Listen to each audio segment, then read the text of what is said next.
Hello students, Assalamu alaikum. This is me Aisha Maqsood. Welcome back to my YouTube channel and today we are going to study exercise 2.2 of class 9. So without wasting time हम लोग video को start करते हैं. But उससे पहले एक बात मैं आप लोगों को समझा दूँ कि हमारे पास क्वेश्चन है express each of the following in logarithmic form. अब इसका मतलब ये है कि हमारे पास सिंपल एक्सपोनेंशियल फॉर्म है और उसको हमने लॉगरिथमिक फॉर्म में बताना है. सो लॉगरिथमिक फॉर्म में करने के लिए हमारे पास एक टेक्निक होती है, जो कि टेक्निक ये है, क्योंकि हमने लॉग में करना है आंसर्स को, तो हमारे पास ऑफ कोर्स लॉग होना चाहिए. लॉग के पास हमारे पास बेस होनी चाहिए. बेस कौन सी होगी वो मैं आपको भी सॉल्यूशन के साथ बताऊंगी. रिजल्ट हमारे पास ऑफ कोर्स इक्वल की लास्ट वाली साइड, इक्वल की नेक्स्ट साइड को, यहाँ जिसको हम इक्वल की राइट साइड भी कह सकते हैं, वो हमारे पास उसका रिजल्ट बनेगा. ठीक है, क्वेश्चन का रिजल्ट ये बनेगा कि इक्वल की लास्ट साइड होगी और जो पावर होगी वो एक्सपोनेंट हो जाएगी. तीन चीज़ें हैं जो हमारे पास. फर्स्ट कांस्टेंट है, वो हमारे पास बेस हो जाएगा. रिजल्ट में हम लोग इक्वल की राइट साइड को रख लेंगे और जो पावर होगी वो एक्सपोनेंट बन जाएगी. So let's begin the video without wasting time. हमारे पास फर्स्ट क्वेश्चन है 10 क्यूब इज इक्वल्स टू 1000. इसमें हमारे पास सिंपल सा ये है कि हमने इस फॉर्म को लॉग में करके लिखना है. सबसे पहले हम लिखेंगे लॉग. ठीक है, यहाँ से इस चीज़ को आप लोग पहले जहन में रखते जाओ ताकि यहाँ पे लिखने में आसानी हो. अब लिखनी है बेस. बेस क्या बनेगा? Constant is the base. ठीक है, कांस्टेंट इज द बेस. उसके बाद हमारे पास रिजल्ट क्या होता है? क्वेश्चन की राइट साइड की वैल्यू को रिजल्ट कहते हैं. क्वेश्चन की राइट साइड की वैल्यू हमारे पास रिजल्ट आ गई है और पावर मतलब exponent. So this is our answer. Log में लिखना है तो ऑफ कोर्स लॉग पहले लिखेंगे, उसके बाद हम लोग बेस को लिखेंगे. बेस हमारे पास फर्स्ट कांस्टेंट बेस होता है. जो हमारे पास इक्वल की राइट साइड पे वैल्यू क्वेश्चन के अंदर दी हुई है वो हम रिजल्ट पे लिख लेंगे, और जो हमारे पास क्वेश्चन में पावर दी हुई है, मतलब पावर दी हुई है, उसे हम एक्सपोनेंट की जगह लिखेंगे. नेक्स्ट वैल्यू हमारे पास है लॉग. लिखेंगे सबसे पहले बेस लिखनी है, तो बेस में हमारे पास क्या है? First constant is our base. अब आ गया रिजल्ट. रिजल्ट में हम क्या करेंगे कि इक्वल की राइट साइड को हम रिजल्ट बना देंगे और एक्सपोनेंट की बारी है और एक्सपोनेंट की जगह हम पावर लिख देंगे. थर्ड क्वेश्चन भी ऐसा ही है. लॉग बेस की जगह फर्स्ट कांस्टेंट, इक्वल की राइट साइड को हम रिजल्ट कह देंगे और ये हमारे पास आ जाएगा पावर. इसी तरह नेक्स्ट क्वेश्चन की तरफ चलते हैं.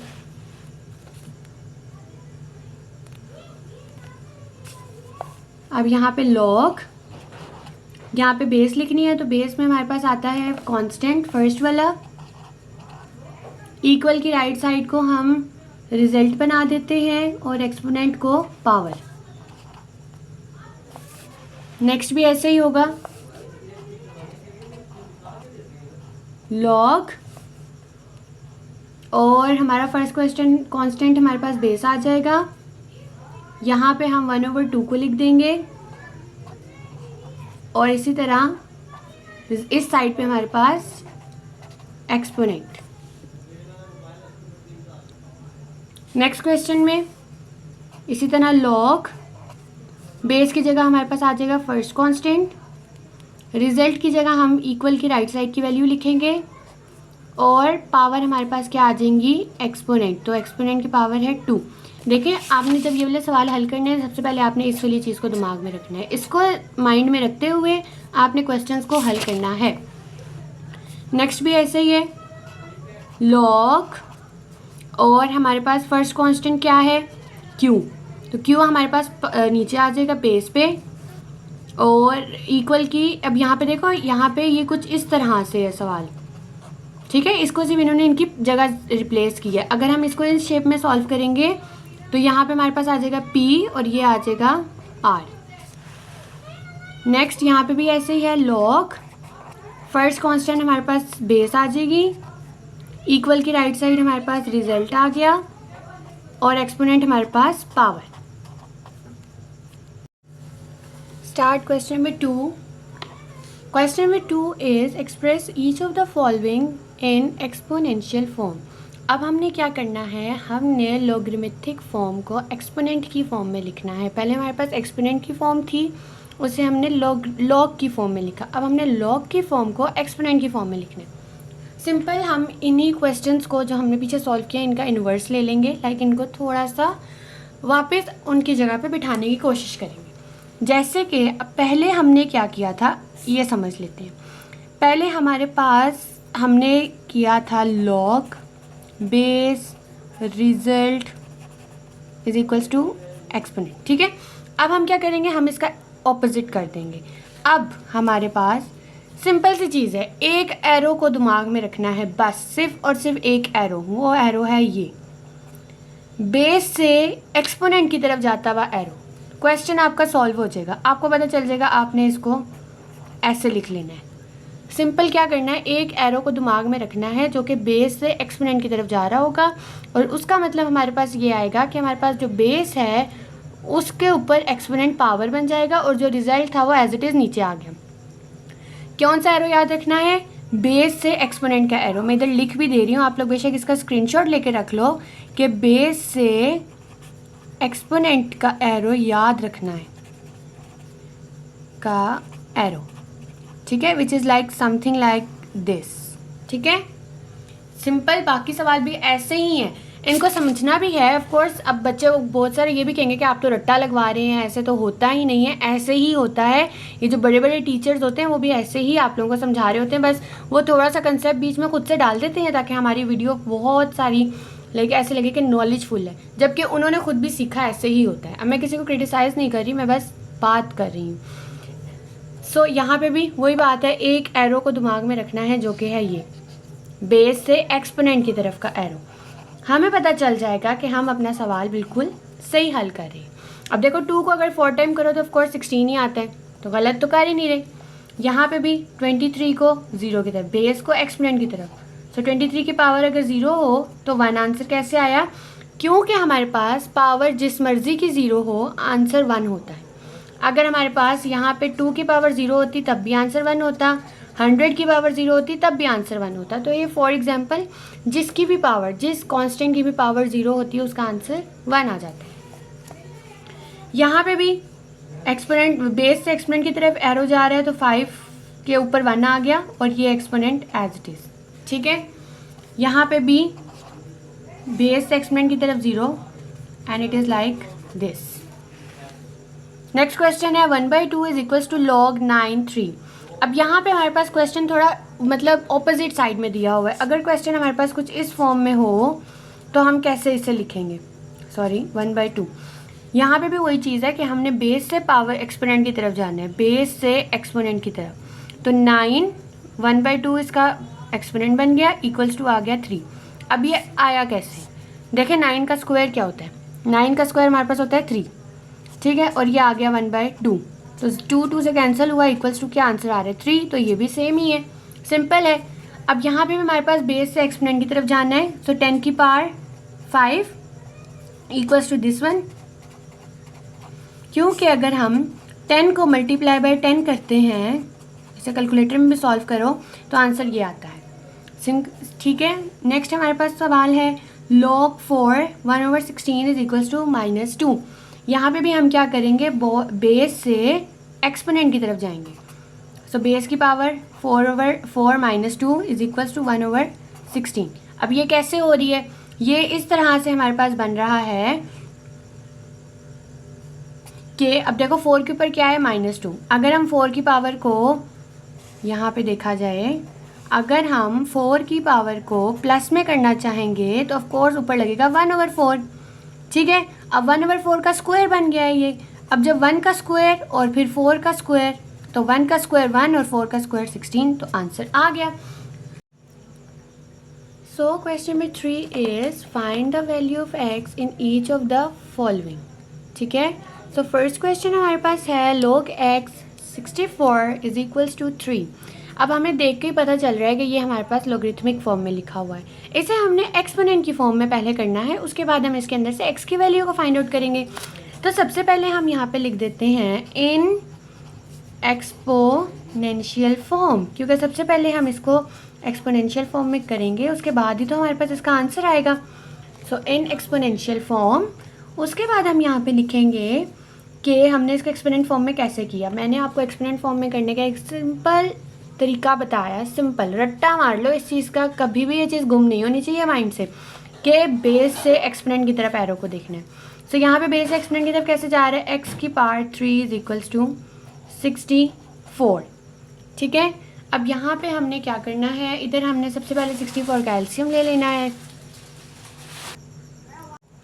अच्छा जी, यहाँ पे 64 का एलसीएम हमने लिया तो 4 1 4 और 2 कैरी उधर चला गया और 4 6 24 हो गया, 4 4 16 और 4 1 4, मतलब कि 4 का क्यूब आ गया है। तो यहाँ पे हम लिखेंगे x cube is equals to 4 cube. अब देखें दोनों की पावर सेम है, तो पावर्स को अगर हम इग्नोर करके बेसिस को कंपेयर करें, सो यहाँ पे हमारे पास अगर बेसिस को कंपेयर किया जाए तो हमारे पास एक्स का आंसर आ जाता है, एक्स इज इक्वल्स टू 4। अब पावर्स को हमने इग्नोर क्यों किया, क्योंकि हमें ज़रूरत ही नहीं है, हमें सिर्फ एक्स की वैल्यू निकालनी है, तो हम सिर्फ पॉइंट पर रहेंगे, पॉइंट से ज़्यादा डिटेल में जाने की ज़रूरत नहीं है। ठीक है, इसी तरह नेक्स्ट हमारे पास क्वेश्चन है log 5 1 इक्वल्स टू एक्स। ठीक है, तो हम क्या करेंगे, एक्सपोनेंशियल फॉर्म में अगर हम इसे लिखें, ऑफकोर्स जो सेंटेंस याद रखने वाला है लॉगरिथम से एक्सपोनेंट फॉर्म में आने के लिए वो ये है कि बेस टू एक्सपोनेंट, 5 की पावर x होगी इज इक्वल्स टू आ गया 1।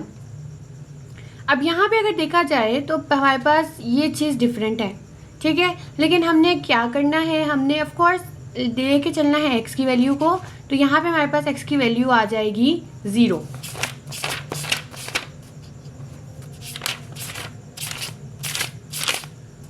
इसके ऊपर कोई पावर नहीं है 1 के ऊपर, और 5 के ऊपर x था और 1 के ऊपर कोई पावर नहीं है, तो x की वैल्यू हमारे पास आ जाएगी 0। नेक्स्ट क्वेश्चन है log x 8 इक्वल्स टू 1। यही बात है, सबसे पहले एक्सपोनेंट फॉर्म में लिखने के लिए क्या करेंगे, बेस टू एक्सपोनेंट जाएंगे, सो ये आ जाएगा x की पावर 1 इक्वल्स टू 8। अब वही बात है, यहाँ पे हम पावर्स को इग्नोर करेंगे तो हमारे पास आंसर आ जाएगा x is equals to 8। Fourth question हमारे पास है log 10 x is equals to -3। यहाँ पे भी हम सबसे पहले एक्सपोनेंट फॉर्म में जाएंगे, एक्सपोनेंट फॉर्म में गए तो हमने बेस लिख के एक्सपोनेंट को उसकी पावर बना दिया और x इसी तरह आ गया। अब यहाँ पे हमारे पास है 10 raise to power -3 equals to x। अब हम क्या करेंगे कि हम इसकी पावर को पहले प्लस में लेके जाएंगे, प्लस में लेके जाने के लिए हम इसको बाय की फॉर्म में लिख लेते हैं और ऊपर आ जाएगी पावर 3 की इक्वल्स टू आ गया x। अब 1/10 की पावर 3 है, तो ऑफकोर्स जब हमने यहाँ पे 10 multiply by 10 equals to 100 and 100 multiply by 10 equals to 1000, तो ये हमारे पास आ गया 1000। तो x इज इक्वल्स टू बन गया 1000। अब हमने x की वैल्यू निकालनी है, सो 1/1000 को किस तरह से हम लिखेंगे, 0 1 0 0 और यहाँ पे 1 की जगह आ जाएगा पॉइंट और ये फिर 0। सो यहाँ पे हमारे पास आंसर आ गया x इज इक्वल्स टू 0.001। ठीक है, नेक्स्ट क्वेश्चन की तरफ चलते हैं। यहाँ पे भी सबसे पहले हम इसको एक्सपोनेंट फॉर्म में लिखेंगे। एक्सपोनेंट फॉर्म में लिखने के लिए हम क्या करते हैं, बेसिस को एक्सपोनेंट के साथ लिखेंगे। सो बेस के ऊपर पावर आ जाएगी एक्सपोनेंट की इक्वल्स टू आ गया x। अब यहाँ पे x के ऊपर कोई वैल्यू नहीं है तो हम 2 का स्क्वायर ले लेंगे। 2 का स्क्वायर हमारे पास 2 ही होता है और ये वाली पावर इसी तरह आ जाएगी नीचे, इक्वल्स टू आ गया x। अब ये 2 इस 2 से कैंसिल हुआ तो 2 की पावर बन गई क्यूब इक्वल्स टू x, और 2 की पावर अगर क्यूब हो तो 2 2 ज़ा 4 4 2 ज़ा 8। सो यहाँ पे हमारे पास आ जाता है x इक्वल्स टू 8। ठीक है, लास्ट क्वेश्चन है इस एक्सरसाइज 2.2 का, जिसमें वो लोग कह रहे हैं कि आपने x की वैल्यू को फाइंड आउट करना है। सबसे पहली बात क्या कि बेस को एक्सपोनेंट के साथ, तो बेस और एक्सपोनेंट इक्वल्स टू आ गया 1024। अब 1024 का एलसीएम ले लेते हैं। ठीक है, सो 2 5 ज़ा 10, 2 1 ज़ा 2 एंड 2 2 ज़ा 4। इसी तरह 2 2 ज़ा 4, 2 5 ज़ा 10, 2 6 ज़ा 12, 2 1 ज़ा 2, 2 2 ज़ा 4, 2 8 ज़ा 16, 2 6 ज़ा 12, 2 4 ज़ा 8, 2 3 ज़ा 6, 2 2 ज़ा 4, 2 1 ज़ा 2, 2 6 ज़ा 12, 2 8 ज़ा 16, 2 4 ज़ा 8, 2 2 ज़ा 4 एंड 2 1 ज़ा 2। एलसीएम थोड़ा लंबा हो गया लेकिन शुक्र है ख़त्म हो गया यहाँ पे। सो 2x इक्वल्स टू, यहाँ पे 2 की पावर्स कितनी बन रही है, 1 2 3 4 5 6 7 8 9 10, यहाँ पे बन रहा है 2 की पावर 10। अब क्या है, बेसिस सेम है, बेसिस को इग्नोर कर दो और ये आ गया x is equals to 10। So this is all for today. Hope you understand the video. If you understand, so subscribe this YouTube channel, like, comment, share with your friends. Don't forget to press the bell icon. Allah Hafiz.